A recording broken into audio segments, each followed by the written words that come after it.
Hello guys, this is मेरिज़मा Nawal. उम्मीद करती हूँ आप सब होंगे बिल्कुल खैरियत से। अल्हम्दुलिल्लाह मैं भी बिल्कुल ठीक ठाक हूँ, मज़े में हूँ और आप लोगों के सामने बिल्कुल सही सलामत हूँ। कोई जेल नहीं है, कोई जेल से लाइव नहीं हो रहा, कोई जेल से वीडियो नहीं बन रही।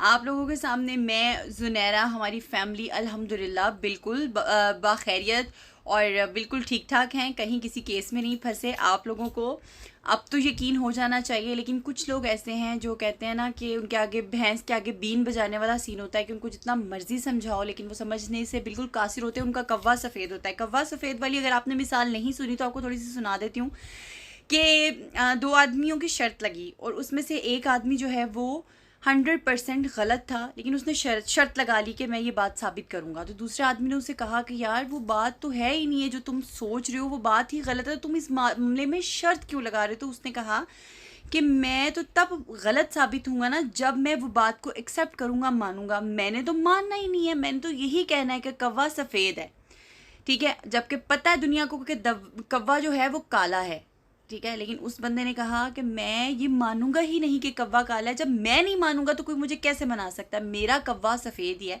तो मैं शर्त जीत जाऊंगा। इसी तरह से कुछ हमारे बहन भाई ऐसे हैं जिनका कौवा सफ़ेद है, उनको समझाने का कोई फ़ायदा नहीं है। लेकिन हम लोग शुरू दिन से आप लोगों को जो भी न्यूज़ दे रहे थे, जो बातें कर रहे थे, वो 110% बिल्कुल सच्ची थी। आप लोगों के सामने क्रिस्टल क्लियर हो चुका है। अब तो दुआ ज़हरा कराची में है और जो लोग ये कह रहे हैं कि जी ज़हीर ने दुआ ज़हरा को छोड़ दिया है या दुआ ज़हरा ने ज़हीर के ख़िलाफ़ बयान दे दिया है, तो ये सब जो है ना अफवाहें हैं। ऐसा कुछ भी नहीं, इनका हकीकत से कोई ताल्लुक़ नहीं है। जबकि दुआ ज़हरा ने जो कोर्ट में बयान दिया है वो भी अपने हस्बैंड के हक़ में दिया और उसने यही कहा है कि मैं अपने हस्बैंड के साथ ही रहना चाहती हूँ और दुनिया का कोई कानून मियाँ बीवी को अलग नहीं कर सकता, क्योंकि वो माइनर नहीं है। उसको पूरे हकूक़ हासिल हैं कि वो मियाँ बीवी अपनी आज़ादाना ज़िंदगी गुजार सकें, ठीक है। जहाँ तक इकरारुल हसन साहब का ताल्लुक था तो वो भी क्रिस्टल क्लियर आप लोगों के सामने चीज़ क्लियर हो चुकी है, आया हो चुकी है। इसी तरह से आप सबको पता है कि मीनार पाकिस्तान में एक वाक़या हुआ था जहाँ पे आयशा वाजी जो हैं उनके साथ वो हमदर्दी करके खड़े हुए थे और उन्होंने कुछ ऐसे अल्फाज बोले थे जिस पे कौम काफ़ी ज़्यादा नाराज़ हुई थी। लाइक शुक्र है हमारे घर में बेटी पैदा नहीं हुई और वरना ये मुल्क इस काबिल नहीं है। और बाद में उन्होंने एक्सक्यूज़ किया था। बहुत जल्द इस मामले में भी वो एक्सक्यूज़ करेंगे, क्योंकि अपनी बीवी के कहने पे तो उन्होंने बयान जारी किया, लेकिन उसके बाद आपको वो बिल्कुल नहीं नज़र आए, क्योंकि 110% उन्हें सब साबित हो चुका है कि दुआ ज़हरा ने भाग कर अपनी मर्ज़ी से शादी किया। कोई अगवा का केस नहीं, कोई गैंग नहीं है।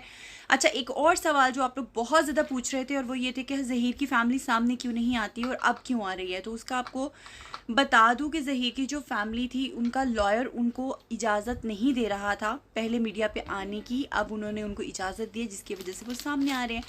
ओ होश वालों, होश के नाखून लो। आप लोग खुद सोचो कि कभी ऐसा होता है कि गैंग इतना खुलेआम अदालतों में जा रहा है, गैंग इतना खुलेआम बाहर फिर रहा है और गैंग के जिनको आप लोगों ने सरगना बना दिया, जिन लोगों को आपने कह दिया अल्लाह माफ़ करे कि उसको बेच रहे थे, वो अड्डे कहाँ हैं, कहाँ हैं वो लोग? अब सोशल मीडिया का दौर है, यहाँ पे ज़रा सी कोई बात हो जाए तो खुल के सामने आ जाती है। लोग 1 मिनट से पहले वीडियो बना लेते हैं। यहाँ पे कुछ छुपा नहीं रह सकता, सब कुछ क्रिस्टल क्लियर हो जाता है। तो अभी तक इस केस को 3 साढ़े 3 माह हो चुके हैं, तो क्या अभी तक इनसे गैंग साबित नहीं हो रहा? लोग खुलेआम फिर रहे हैं, क्योंकि ये गैंग है ही नहीं है। जिस भी अदालत में जाते हैं वहाँ पे ये चीज़ बिल्कुल क्लियर हो जाती है कि लड़की ने अपनी मर्ज़ी से शादी की है, अपनी मर्ज़ी से भाग के शादी की है। तो खुदारा आप लोग उसको ठीक है, ये ज़रूर कहो कि उसने जो स्टेप उठाया गलत उठाया, लेकिन ये मत कहें कि किसी गैंग ने उसको बेच दिया है या वो बिक रही थी उसको बचा लिया गया।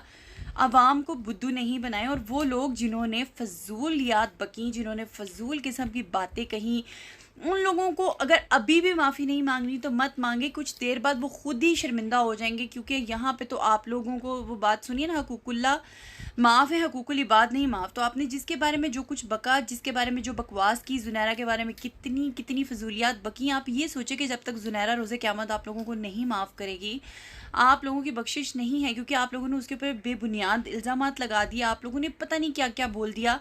तो जब तक आपके पास किसी चीज़ की ऑथेंटिक रिपोर्ट नहीं हो ना, तब तक आप लोग प्लीज़ बिला वजह आके सोशल मीडिया पे फजूलियात मत बका करें।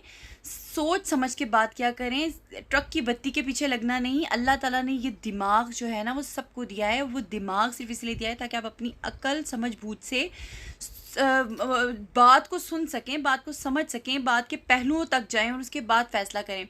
तो इस अक्ल का इस्तेमाल करना चाहिए, ना कि ट्रक की बत्ती के पीछे तो जानवर भी लग जाते हैं हजूर। आप लोगों को अल्लाह ताला ने अशरफुल मखलूक़ात बनाया है, तो ट्रक की बत्ती के पीछे नहीं, दिमाग का इस्तेमाल कीजिए। अच्छा खैर, वो कहते हैं ना कि जब इंसान को परखना होता ना कि कौन अपना और कौन जो है वो पराया है, तो ये चीज़ें ऐसे ही वक्त पे सामने आ जाती, क्योंकि हम लोग तो सच्चाई के साथ खड़े थे, हम लोग तो बिल्कुल भी झूठ नहीं बोल रहे थे, इसलिए हमें किसी चीज़ का डर नहीं था। और एक और बात है, अगर किसी को, अच्छा जी, कोई लड़की अगर सच्चाई को साबित करने के लिए खड़ी हो जाए ना कि मैं इस चीज़ के बारे में दुनिया को बताऊंगी, चाहे वो उसके साथ हुई भी कोई ज़्यादती हो या वो किसी के बारे में कुछ बताना चाहे, उसको बहुत जल्दी एक बात से डरा दिया जाता है कि तुम्हारे ऊपर कीचड़ उछाला जाएगा, तुम्हारा किरदार गलत साबित कर दिया जाएगा तुम्हें। ऐसे तो वो लड़की अपने साथ हुए हुए जुल्म को नहीं बता सकती, सिर्फ इस वहमो गुमान की वजह से या सिर्फ इस डर की वजह से कि दुनिया मुझे बदनाम कर देगी, वो पीछे हो जाती है। तो हमारे मुआशरे में ना बहुत आसान वो हल समझा जाता है कि किसी लड़की को अगर डराना है कि वो इस बात के ऊपर लगी हुई है तो उसको पीछे करना है ना, तो उसको सिंपल सा इन लोगों को हल नज़र आता है, उसके किरदार पे जी भरकर कीचड़ उछालो, थोड़ी देर वो सामने आएगी, वो पीछे चली जाएगी। ठीक है, ऐसे में किसी बंदी का डट कर इन तमाम हालात का सामना करके हकायक तक पहुँचना बहुत मुश्किल हो जाता है। ये बात आप लोग मेरी इस बात से एग्री करोगे। और इस मामले में जैसे कि आप लोगों ने हमें भी बहुत कुछ कहा, जुनैरा को बहुत कुछ कह दिया, लेकिन फिर भी हम लोगों ने इन बातों की परवाह किए बगैर सच आप लोगों के सामने लाए और बिल्कुल नहीं इन मामलात से डरे, क्योंकि अगर आप सच्चे हो ना तो वो अल्लाह ताला आपके साथ होते हैं। और फिर जब जिसके साथ उसका रब है ना, उसको कोई नहीं डरा सकता, उसको कोई नहीं धमका सकता। ठीक है, तो ये चीज़ें प्लीज़ दुनिया को मैं समझाना चाहती हूँ कि लोगों को ये समझ आना चाहिए कि लड़कियों को अगर वो अपनी किसी बात की वजह से आवाज़ उठा रही हैं तो उनके किरदार को बद किरदार साबित करके उनको पीछे हटाने से बेहतर है कि अपनी समझ बूझ से जो है ना काम लिया जाए और उस वाक्य तक या उस नोयत को समझने की कोशिश की जाए, ना कि दूसरों को एकदम से कह देना जिसके बारे में आप जानते नहीं कि ये बद किरदार है। जहाँ तक बात है एक मोहतरमा और मीला, झूठी और मीला मंडोलकर, कहते मंटोलकर, पता नहीं क्या उसका नाम है, वो जो इंडियन एक्ट्रेस है, झूठी उस तरह की एक डॉक्टर साहिबा हैं जिन्होंने एकदम से आके सोशल मीडिया पे एंट्री मारी और कहा जी मैं तो जुनैरा के बारे में और इनकी फैमिली के बारे में बहुत कुछ जानती हूँ, ये वो। और ये सब कुछ किस लिए था कि जुनैरा एक वीडियो बनाए और उस वीडियो में उस डैश का नाम ले। ठीक है, अब जाहिर बात है जुनैरा एक शोहरत पे है, एक फेम है उसके पास, अगर वो उसका नाम लेगी तो ऑटोमेटिकली सारे सब्सक्राइबर्स उसके पास चले जाएंगे। और उन मैडम ने अपने पास से बहुत सारी फजूलियात बाग दी कि जुनैरा की तो 4 शादियां हैं, उसको मैं जानती हूँ, मेरे हस्बैंड के साथ, मेरे फलाने के साथ, मेरा ये था, मेरा वो था। ओ मैडम, तुमने जो फजूलियात बकी है ना, उनका तुम्हें मैं बता दूं कि बाकायदा तौर पर हम लोगों ने तमाम रिकॉर्ड अपने पास महफूज कर लिया है। और अब जो तुम्हारे साथ होगा उसकी जिम्मेदारी तुम खुद हो, क्योंकि तुमने जो बकवास बकी, तुमने जो फजूलियात बकी, उसकी एक एक बात तुम्हें इसी सोशल मीडिया के ऊपर आके क्लियर करना होगी। ठीक है, आजकल जो सोशल मीडिया का दौर है ना, इसमें किसी की शादी साबित करना कोई मुश्किल काम नहीं है। अब तुम्हें चार शादियां जो तुमने बोला है ना कि मैं मेरे साथ टेबल टॉक करे, वो 4 शादियां अगर तुमने ना साबित की ना, तो यही जूते जो है ना तुम्हारे सर के ऊपर पड़ेंगे। और अगर साबित हो गई तो तुम जूते हमें मार लेना। तुम इस काबिल नहीं हो कि तुम्हारे साथ टेबल टॉक की जाए, तुम्हारे साथ टॉक होगी जज साहब के सामने जब तुम्हारे सर पे लित्तर पड़ेंगे। ठीक है, और तुम्हारी इज्जत उछलेगी ना, वहां पे तुम्हें दूसरों की इज्जत उछालते हुए शर्म नहीं ना आती, तो हमें भी तुम्हारी इज्जत उछालते हुए इतनी सी भी शर्म नहीं आएगी। ठीक है ना, तुमने इतनी झूठी बकवास बकी। तुम्हारे बारे में वीडियो ना बनाने की रीजन जुनैरा की सिर्फ और सिर्फ ये है कि तुम जो चाहती हो ना तुम्हारी वजह से उसको फेम मिल जाए, तुम्हें फेम मिल जाए। ठीक है ना, तो वो तुम्हारी भूल है, लेकिन तुम्हारे बारे में जो भी FIA में रिपोर्ट हो चुकी है और उसका जो लीगल एक्शन होगा उसके लिए मैडम तुम तैयार रहो। और आपको वीडियो डिलीट नहीं करनी, क्योंकि अगर तुम अपने सोशल मीडिया से वो वीडियोस डिलीट कर भी दोगी तो हमारे पास वो रिकॉर्ड में महफूज हो चुकी हैं और तुम उस चीज़ की जो है ना एक एक बात का हिसाब दोगी। घटिया, तुम्हें जरा शर्म नहीं आई किसी के बारे में फजूल बकवास बकते हुए साबित करना है। तुमने तो टेबल टॉक का कहा है, टेबल टॉक तो दूर की बात है मैडम, तुमने प्रूफ के साथ साबित करना है। ठीक है, और अगर तुमसे कुछ चीज साबित नहीं हुई तो हम सब, हमारे फैन फॉलोअर्स जितने भी हैं, तुम्हारे सर पे जूते मारेंगे। और अगर इंसान की बच्ची होगी ना तो वो जूते खाने के लिए नीचे बैठ जाना। ठीक है, मैं इतने उससे बात कर रही हूँ ना तो किसी वजह से कर रही हूँ।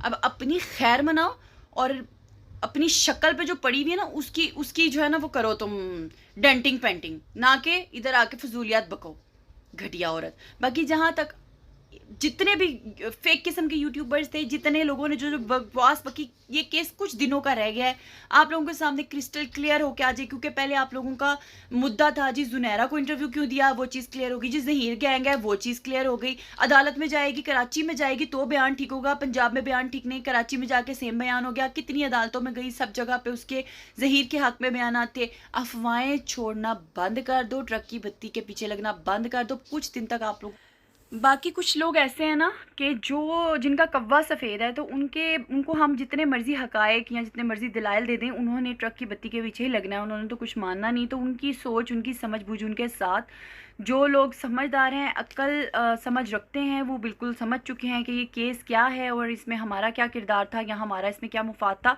हमारा कोई मुफाद नहीं था, लेकिन हम एक चीज़ देख रहे थे कि चीज़ गलत बयान की जा रही है, उसको हकीकत हम लोगों ने दिखाई है कि हकीकत में वो लड़की अगवा नहीं, अपनी मर्ज़ी से आई है। और ये बात सच्ची है कि वो अपनी मर्ज़ी से आई है, ये बात वो खुद जाके अपने मुंह से बता रही है। तो हम कहाँ से गैंग हो गए? अभी तक तो हमें किसी पुलिस ने नहीं पकड़ा, अभी तक हमें तो किसी उसमें नहीं शामिल किया गया, ठीक है ना। बाकी आप लोगों का सपोर्ट का, जिन लोगों ने सपोर्ट की और उन्होंने हमें बहुत ज़्यादा मोटिवेट किया, उन लोगों का बहुत बहुत शुक्रिया। क्योंकि इसी मामलात में कुछ अपने ऐसे सामने आए जो कि मुंह खोटा थे, ठीक है। वो ऊपर से कुछ थे, अंदर से कुछ थे। और वो इतनी हंसी आई मुझे उन लोगों की पोस्ट देख के, उनकी वीडियोस देख के, कि यार वो बंदे जो ये समझते थे कि इनको बनाने वाले हमें, वो खुद जल गए, वो खुद जल भुन गए कि यार इनका इतना नाम कैसे है और ये इतने आगे कैसे चले गए, और वो मुंह खोटे सामने आ गए। तो ये वक्त होता है अपनों को पहचानने का, अपनों के बारे में समझने का। तो वो भी खुदा का शुक्र है कि उसने वो भी चीज़ें हमारे सामने क्लियर क्लिस्टर कर दी। क्योंकि ऐसे मुनाफिकीन से बचना ही बेहतर है। ये ऐसे होते हैं जो आपके साथ चल रहे होते हैं लेकिन अंदर से आपके ऊपर वार करते हैं। तो इन लोगों से भी अल्लाह ताला ने हमें बचाया। और वो लोग जिन्होंने सपोर्ट किया, उनका बहुत बहुत शुक्रिया। इंशाल्लाह कुछ दिन में फिर वीडियो अपलोड करूँगी जब ये चीज़ क्लियर हो जाएगी कि दुआ ज़ारा को दोबारा से ज़हीर के साथ भेज दिया जाएगा, ठीक है। तो फिर इंशाल्लाह उनको हम दावत देंगे, उनके साथ नारान कागान घूमेंगे, गिलगित बल्तिस्तान घूमेंगे, उनको आप लोगों से मिलवाएंगे, फिर पब्लिक में आएंगे। उन्होंने कोई गुनाह नहीं किया, उन्होंने निकाह किया है, शरीयत के मुताबिक किया है, ठीक है। स्टेप गलत था, बच्चे थे, उनसे गलती हो गई, माँ बाप भी माफ़ करें, आप लोग भी माफ़ करें। बच्चे हैं, बच्चों से ही गलतियाँ होती हैं। इंसान है, इंसान ही गलतियों का पुतला है। हम में से कोई भी इंसान ऐसा नहीं है जिसने कभी कोई गलती ना की हो। हम सब खताकार हैं, हम सब गलतियों के पुतले हैं। अल्लाह ताला से माफ़ी मांगनी चाहिए। इंसान के बस में हो तो वो किसी को तो माफ़ भी नहीं करे, ठीक है। अपना दिल बड़ा करें और अपनी दुआओं में याद रखिएगा। इंशाल्लाह अगली वीडियो के साथ फिर से हाजिर होंगी। तब तक के लिए दीजिएगा अपनी होस्ट रिजमा नवाल को इजाज़त। टिल देन टेक केयर, अल्लाह हाफिज़।